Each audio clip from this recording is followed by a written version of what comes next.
ফারুক, মূলত আজকে সকাল 10টা থেকে আমি যে স্থানটিতে আছি রূপগঞ্জের বরপা এলাকা, আমার পেছনের যে বাড়িটি আছে চারতলা ভবন, এই ভবনটিকে কিন্তু যে পুলিশের অ্যান্টি টেরোরিজম ইউনিট এটিইউ সেটিকে কিন্তু যে জঙ্গি সন্দেহ বা জঙ্গিদের এখানে তারা কোনো অবস্থান থাকতে পারে সেই সন্দেহে কিন্তু সকাল থেকে তারা ঘিরে রেখেছে।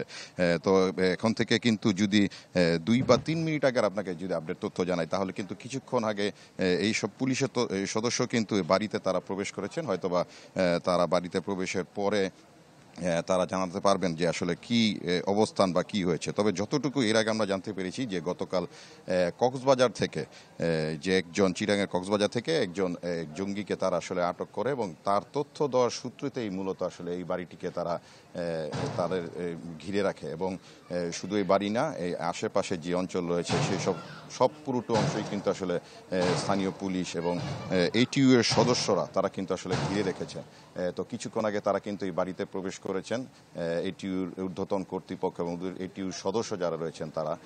তো তারা কিন্তু আসলে ফিরে আসলে আসলে আপডেট তথ্যটি আপনাকে জানাতে পারবো যে আসলে মূলত কি সন্দেহ এবং কারো কোনো অবস্থান রয়েছে কিনা এই বাড়িটিতে।